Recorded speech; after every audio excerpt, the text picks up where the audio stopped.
बिस्मिल्लाहिर्रहमानिर्रहीम। अस्सलाम वालेकुम। उम्मीद है आप सब खैरियत से होंगे। फातिहा पढ़ना खाने के ऊपर ये जायज़ है या नहीं?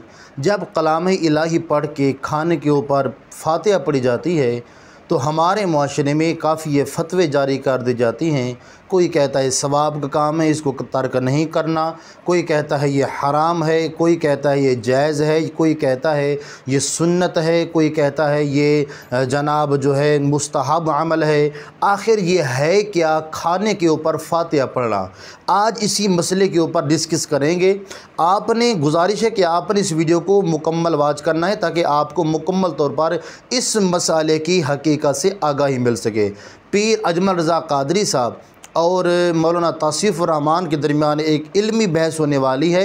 आपने इस इल्मी बहस को सुनकर कमेंट्स में अपनी राय का इज़हार लाजमी देना है कि आप किस मसलक को ज़्यादा फॉलो करके आप किस मसलक से ज़्यादा मोहब्बत करती हैं और इस मसले की वजाहत के बारे में आप क्या जानना चाहते हैं। फातिहा पढ़ना जायज़ है या नहीं, इसके बारे में कुरान और हदीस की रोशनी से रोशनास करेंगे कि इस्लाम क्या कहता है फातिहा पढ़ने के बारे में। सबसे पहले जानते हैं मौलाना तौसीफ़ुर्रहमान का वो एतराज़ जो वो करती हैं और फिर अजमल रज़ा कादरी साहब का वो जवाब जो वो देती हैं। जानते हैं कि वो इसके बारे में क्या जवाब देती हैं। पहले आप उनकी ये वीडियो समाअत फरमाइएगा।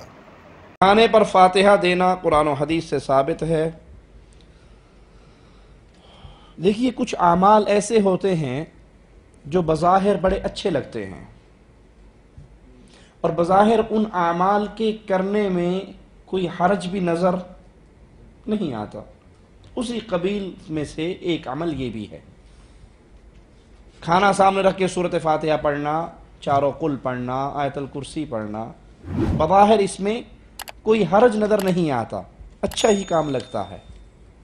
गाने तो नहीं गा रहे ना, गालियाँ तो नहीं दे रहे ना, खाना रख के सूरत फातिहा पढ़ रहे हैं, चारों कुल पढ़ रहे हैं। खाना मज़ेदार है तो मौलवी साहब सूरत यासीन पढ़ रहे हैं, और अगर बकरे की रानें भुनी हुई हैं तो सूरत मुल्क भी साथ आ जाएगी, और अगर सिर्फ दाल मसूर है तो सिर्फ 3 कुलों पे गुजारा चलेगा और तबर्रुक बांट दिया जाएगा। बज़ाहिर ये अमल अच्छा लगता है, इसमें कोई बुराई नज़र नहीं आती, कोई हरज नज़र नहीं आता। लेकिन याद कर लीजिए, जिस शरीयत पर चलने का अर्श वाले ने मुझे और आपको हुक्म दिया है उसके बारे में क्या कहा है अल्लाह ने? अल यौमा अकमलतु लकुम, मैंने आज तुम्हारे लिए, अकमल का लफ्ज़ इस्तेमाल किया है अल्लाह ने इस दीन के कंप्लीट होने पर।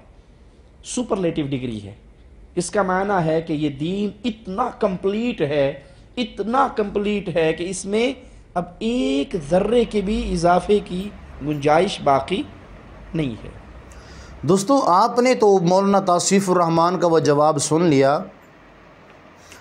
तौसीफ़ुर्रहमान कहता है कि नबी करीम अलैहिस्सलातु वस्सलाम ने जो हमें दीन दिया है वो एक कामिल अकमल दीन है, मुकम्मल दीन है। उस दीन के अंदर आप किसी चीज़ की भी जनाब कोई गुंजाइश नहीं है नई चीज़ ईजाद करने की। बज़ाहिर तो ऐसा लगता है कि कोई अमल हम ठीक कर रहे हैं, लेकिन शरीयत के अंदर उसको मना कर दिया गया है। जैसे फातिहा भी है, फातिहा भी उस अमाल के अंदर शामिल है, ना दी जाए तो ये सबसे बेहतर है, ये जायज़ नहीं है, बिदअत है उनकी बकौल, क्योंकि उनका ये एतराज़ था कि फातिहा पढ़ना जायज़ नहीं है। अब उन्होंने एतराज़ किया है और आवाम को अपने एतराज़ के दलाइल के साथ जो है उनको मुतमईन किया है। अब जानते हैं कि पीर अजमल रज़ा कादरी साहब इसी मसले के ऊपर क्या जवाब देती हैं और उम्मत मुस्लिमा को क्या मुतमईन फरमाती हैं, क्या उनको गाइड करती हैं कि क्या खाने के ऊपर फातिहा देना, ये जो हम ख़त्म शरीफ पढ़ते हैं, ये जायज़ है या नहीं। इसके बारे में उलमा क्या फरमाती हैं। उलमाए अहले सुन्नत पीर अजमल रज़ा कादरी साहब का ये बयान मुकम्मल सुन के कमेंट्स में इनके बारे में दुआ या कलिमात लाजमी दीजिएगा। पहले आप उनका एक क्लिप सुनते हैं। कहते हैं आगे खाना रख के कुरान शरीफ नहीं पढ़ना चाहिए। खाना का आगे रख के आप बिस्मिल्लाह शरीफ पढ़ते हैं? पढ़े ज़रा, पढ़ते हैं ना माशाअल्लाह। ये कुरान पाक है कि नहीं? तो रोटी जायज़ हुई कि नाजायज़ हो गई? बरकत वाली हो गई। बल्कि हुजूर ने फरमाया जो बिस्मिल्लाह ना पढ़े उसके साथ तो शैतान शरीक हो जाता है। तो हम तो भाई हर रोटी ख़त्म पढ़ के खाते हैं, एक आए तो हम हर खाने से पहले पढ़ते हैं। तो आप इस बात से मना कर रहे हैं, कहते चले जी आप पढ़ ले, आयतें पढ़ ले, फिर दुआ ना मांगे। लो सुन लो, सामने खाना रख के दुआ, किस बात में उलझ गए यार? उम्मत को बड़ी बात बताओ, दुनिया बड़ी आगे चली गई, इन्हें आगे लेके जाओ। तुम क्या कर रहे हो? کہنے لگا جی دعا نہ مانگے، توجہ کرنا میری بات پہ، کھانا آگے رکھ کے نہ مانگے. تو میں نے کہا تو سائڈ پہ رکھ کے مانگ لیا کر، کھانا دور رکھ لیا، دعا یہاں مانگ لی. ہمیں کوئی اعتراض لیکن مانگا کر، دعا مانگا کر. اب حدیث مسلم سن لیں، صحیح مسلم کی حدیث ہے. رسول کریم علیہ السلام کے صحابہ تبوک سے واپس آ رہے تھے، اور وہ سینکڑوں میں نہیں ہزاروں میں تھے.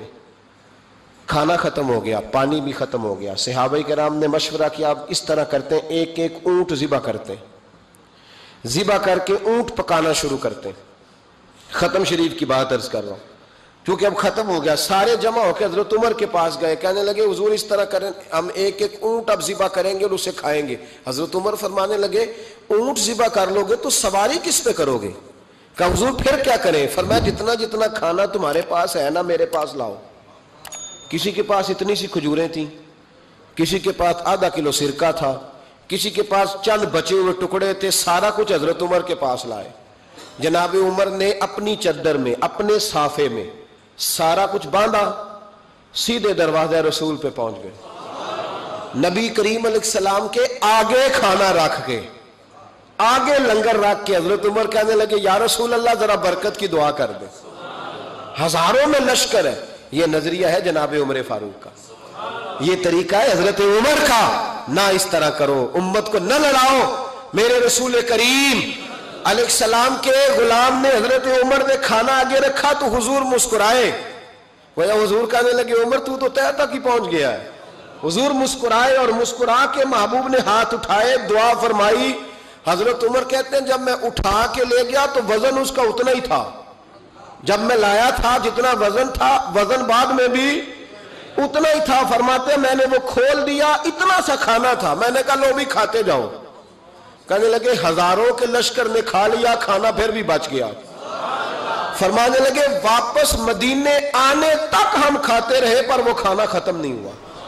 یہ ہے کھانا آگے رکھ کے دعا کرنے کی. دوستو پیر اجمل رضا قادری صاحب نے بھی بڑی کمال کی گفتگو فرمائی ہے، اور دلائل کے ساتھ انہوں نے گفتگو فرمائی ہے کہ کھانے کے اوپر فاتحہ پڑھنا کیسا ہے. انہوں نے بڑی ہی جناب اچھے انداز کے ساتھ، پہلے بات یہ ان کا سمجھانے کا انداز بڑا پیارا ہے، سمجھانے کے ساتھ ساتھ انہوں نے دلائل بھی دے دیے ہیں کہ ہم کوئی گانا باجا تو نہیں بجاتے کھانے کے اوپر، ہم اللہ کا کلام پڑھتے ہیں. کلام جس چیز کے اوپر پڑھا جائے وہ حرام نہیں ہوتی بلکہ حلال ہو جاتی ہے اور اس میں برکت آ جاتی ہے. اگر کلام الہی پڑھنے سے چیز نعوذ باللہ حرام ہوتی تو پھر بچتا کیا ہے، پھر رہتا ہی کیا ہے کہ کلام الہی نعوذ باللہ چیز حرام، حلال چیز کو حرام کرنے کے لیے آیا ہے. جس کا یہی ذہن ہے اس کو اپنی اصلاح کرنی چاہیے کہ وہ کس طرح، کس جناب والا دین کی طرح وہ جا رہا ہے. ہمارے پیارے نبی نے تو میٹھا دین عطا فرمایا، پیارا دین عطا فرمایا ہے. اسی لیے ہم کلام الہی پڑھتے ہیں کہ جو کھانا ہے اس کے اوپر ختم شریف پڑھتے ہیں اور کلام الہی پڑھتے ہیں تاکہ اس میں برکت حاصل ہو، اور اس کے اوپر جو ہے برکت حاصل کرنے کے ساتھ ساتھ جو ہے اس میں جو ہے خیر و عافیت بھی ہو، اور اس کھانے کے اوپر جو کلام الہی پڑھا جاتا ہے تاکہ وہ پاک ہو جائے مزید.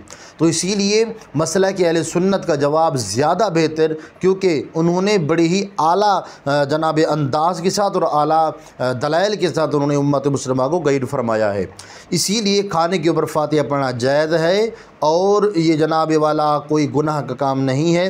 پڑھیں، برکت بھی ہوگی انشاءاللہ تبارک و تعالی، اور ثواب کا کام بھی ہے. امید ہے اس مسئلے سے آپ کو اچھی طریقے سے وضاحت حاصل ہو چکی ہوگی. کومنٹس میں اپنی رائے کا اظہار کرنے کے ساتھ ساتھ ویڈیو کو شیئر لازمی کیجیے گا، اور اس چینل پر نیو ہے تو سبسکرائب لازمی کر کے جائیں تاکہ آئندہ ہر ویڈیو اب تک باقاعدہ پہنچتی رہے. السلام علیکم ورحمۃ اللہ وبرکاتہ.